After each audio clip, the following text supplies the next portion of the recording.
Hello everybody, this video I'm going to be doing a book review on Nicholas Higham King Arthur, The Making of the Legend. It's published by Yale University Press in 2018, and I really like this book, and that's coming from someone who doesn't necessarily agree with Mr. Higham conclusion, which I'll come to in a bit, but it is as academically rigorous as you'd expect from a professor of history.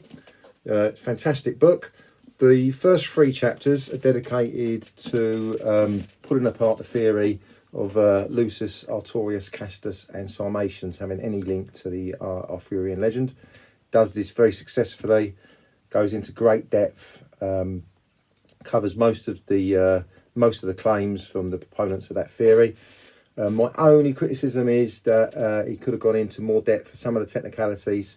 There's some very good reasons why some of the claims, such as, for example, one claim is that he was an equestrian governor of Britain and in the 2nd century, and we know that there were no equestrian governors of Britain in the 2nd century, and every single governor that we have was of senatorial rank, and every single inscribed stone has the same phrase. They're a pro-praetorian legate of the emperor, and none of them say that the governor was an equestrian. They're all of senatorial class in the 2nd century, and coupled to that, we can't actually date the stone to the 2nd century. It is either Antonine or Severan, so it could be late 2nd, early 3rd century.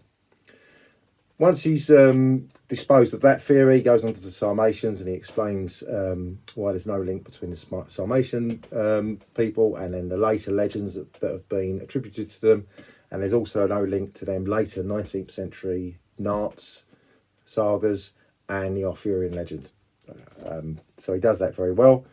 Once again, there's one small criticism I could make, which is he doesn't. One of the claims from people proposing that theory is that a large group of Sarmatians went to Britain, accompanied by their families, and that simply isn't the case. All we have is one reference to 5,500 cavalrymen. Doesn't specify whether they're heavy or light. Were sent to Britain after the Sarmatians were defeated. We don't know if they got there. There is some evidence that there was one unit, a unit name survived into the 3rd century, but we have very little evidence of what they did, if they got there, or anything about them at all. And with reference to the actual Sarmatian people, we know that Marcus Aurelius, when he imposed the treaty on them, they weren't allowed to settle anywhere near the Danube, and they weren't allowed to cross the Danube. They had no settlement rights, and he actually treated them more harshly than the Germanic tribes, who he also defeated. So there's no way they would have allowed Sarmatian families to accompany the mercenaries, or these auxiliaries, I should say. And that wasn't the policy anyway. They had auxiliary soldiers. They weren't allowed to take their families with them. They did their time and then they went home, or they become Roman citizens and stayed.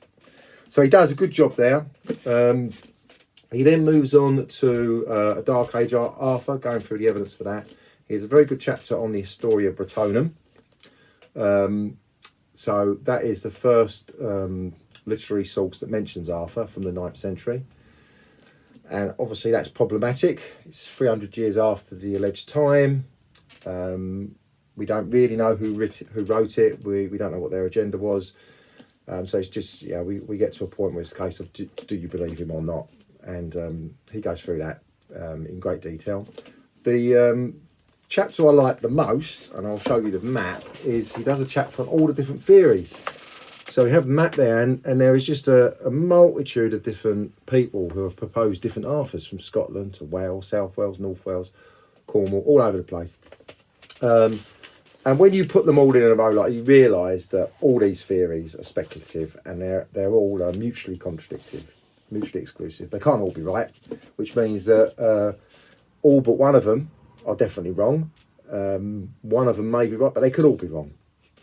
So he does a good job of that. Now the bit I don't like is at the end, which I'll just read out the last line for you, where he says we can agree to discount King Arthur as a real figure of the past, leaving him and his deeds to the smoke and halo mist of make-believe and wishful thinking. It is there that he properly belongs. Now, you can't really argue with the facts as he presents them. It's not like he makes any mistakes. He is quite right. There is no hard, strong evidence. I think he's been a little personally. I think he's a little bit harsh there. I think on the balance of probabilities, I would err on the side of there probably was a historical Arthur. But if you want to read about Arthur, you really do have to read Skeptics, and this is one of the best. Mr. Higham, and there's another fellow called Guy Halsall. I think both their books are excellent.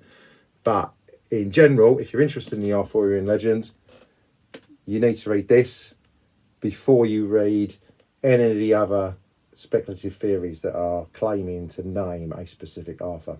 Okay, so very good book. Highly recommend it. I shall put a link to the Amazon website, and if you do read it, I hope you enjoy it. Thank you very much, and goodbye.